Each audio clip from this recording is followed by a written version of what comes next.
Good morning, everyone. This is Russell Rucker, and I'm here for another constitutional talk. And there's been a lot of talk lately about building and expanding our White House. It's been called the White House since around 1900. But what it really is the President's House. And our first President's House was actually in Philadelphia for a time, and that's where Washington served. Now, we're talking about the executive mansion here. Now, there was a contest to design a White House, or an executive building, an executive mansion to house the president. And James Hobman, an Irish immigrant, an American architect, won the design contest with a prize of $500. And the construction began on what is basically a Georgian mansion. George Washington laid the cornerstone in 1791 on a site that he chose.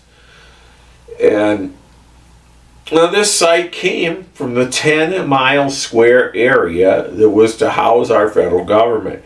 And we'll get to that later in the Constitution. But George Washington did lay the cornerstone. The first president to take up residence was John Adams, and that was just in the last few months of his presidency. Jefferson worked in the state dining room. He added the colonnades, or the columns, and an ice house that doubled as a wine cellar. He also added 6 rooms and a closet. On August 24th, 1814, the British landed, and the Madisons fled the White House just before dinner. In fact, dinner was actually being served at the table, and the British ate the dinner that was meant for Madison and his wife Dolly, and then they threw everything in the middle, doused it with oil, and they lit it on fire, and they burned the White House. It was all during the War of 1812. It's called the War of 1812. After the fire, James Hobman, who had originally designed it, worked on the renovations. He oversaw the porticos, roof extension, and columns were added by 1830. The greenhouse was added in 1857. But the real work on our White House, the executive mansion, began in 1901 with Theodore Roosevelt. He began construction of the West Wing with the first presidential office, now known as the Roosevelt Room. Now, the reason he went through this expansion is because Roosevelt came to the White House with 6 children, and he just didn't have the space for his growing family. And so he had to add an office building, and which was basically a hallway that led over, creating the West Wing.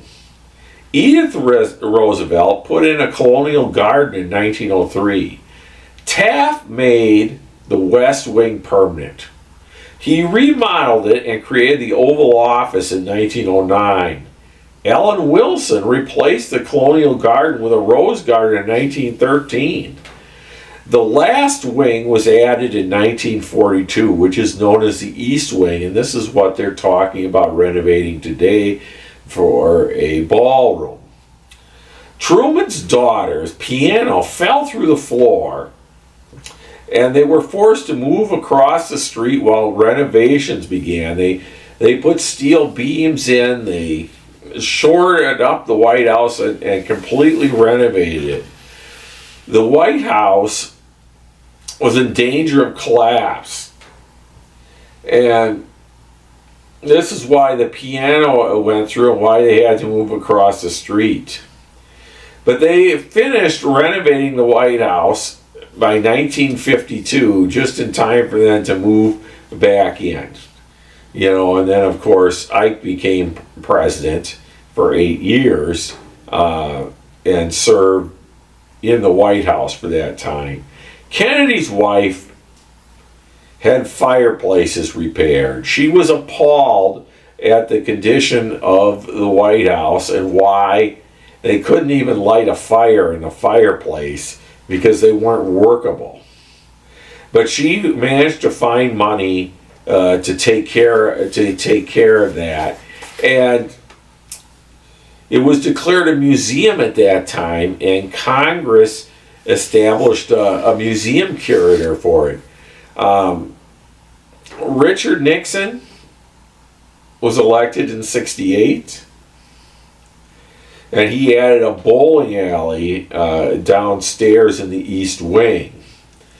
And the sub-basement that was added during Truman's administration.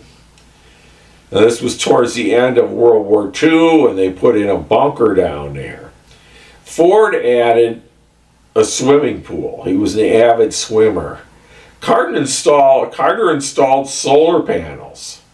And Obama oversaw, Mrs. Obama oversaw the planning, the White House garden. Barack Obama put in a basketball court. State functions were always held in tents on the White House lawn, which is why Trump now wants to build a ballroom. It's for dignitaries and for events that have to happen. I mean, they had tents out in the lawn. They were using porta potties for bathrooms, and you have world leaders coming, and this is the purpose of that. Now, the National Capital Planning Commission agency went through these plans and approved them. Also, the HPPRB, Historical Preservation Review Board, had to sign off also. DC Office of Planning and Government to get a permit. All this had to go through to get permission to do this. The White House and executive residence and National Park Service oversees the White House and renovations because they have to be done in a way that is a respectful manner. Now, all these additions that I just went through, and all the planning and the fixing of the fireplaces and putting in the colonnades and 1830 when they put in the roof extensions, they put in the Roman columns that you see today that makes the White House look the way it's done. All these things that were added were all paid for by the taxpayer. The taxpayers own every federal building, every federal park, all the monuments. They are ours. But it's the executive's mansion. Now, lately I've heard it referred to as the People's House. But the People's House is not the White House. When we talk about the People's House, we're talking about the House of Representatives, because that's where the people are represented. When we first initiated the government and argued in the convention over how to set up a new government, the Senate was supposed to be appointed by the states, and the House of Representatives was supposed to be where the people were represented. Those were where your direct elections were. And that's why it's referred to as the People's House. The White House was never called the People's House. At least I never heard of it referred to in that manner.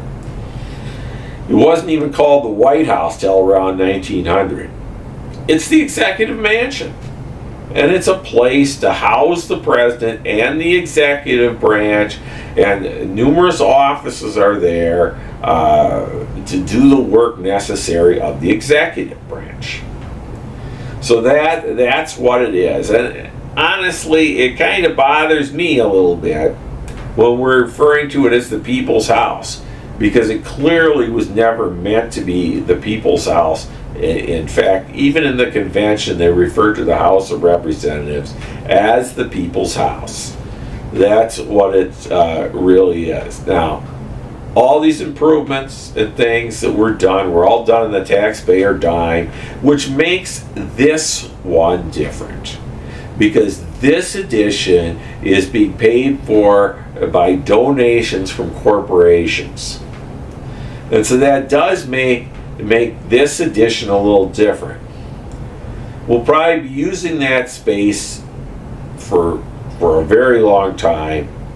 We need a place to house foreign dignitaries. I mean, right now they're going away to some place that can have a big conference room in order to have any major function, or they're using tents on the White House lawn, which really, when you're having world leaders from all over the globe, you don't want them meeting in a tent.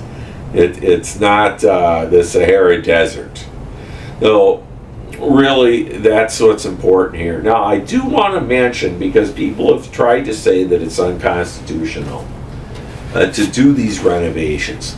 Now, so I want you to turn, and this is textualism and originalism in our constitutional republic, it has the Constitution in it. And I want you to turn to Article 1, Section 8, Clause 17.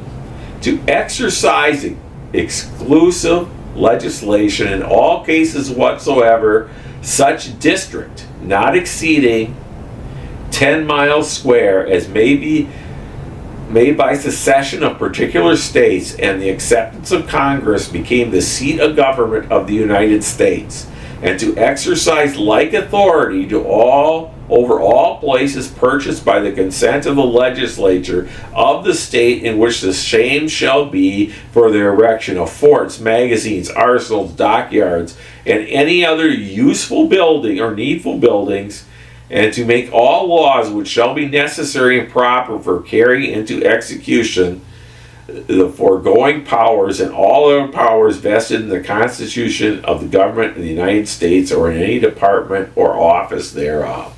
Now, this section, when they talk about a district not to exceed 10 square miles, well, that district is the District of Columbia.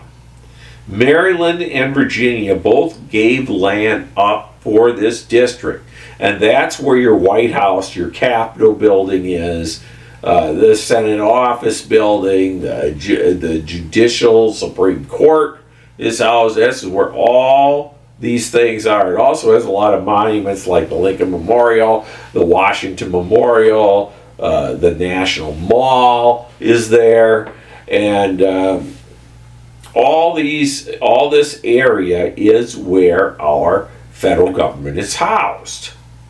And that's where you'll find the White House, or the Executive Building, or the President's House, however it is you wish to refer to it. And this is the only place in the Constitution that mentions it, so I don't see how it could possibly be unconstitutional to upgrade an executive building with proper approval from different departments in our government that govern those buildings. I just want you to be aware and understand all the changes that have been done, and it's been touched by nearly, over half the presidents anyway. Especially in the last 100 years, they've gone through a massive amounts of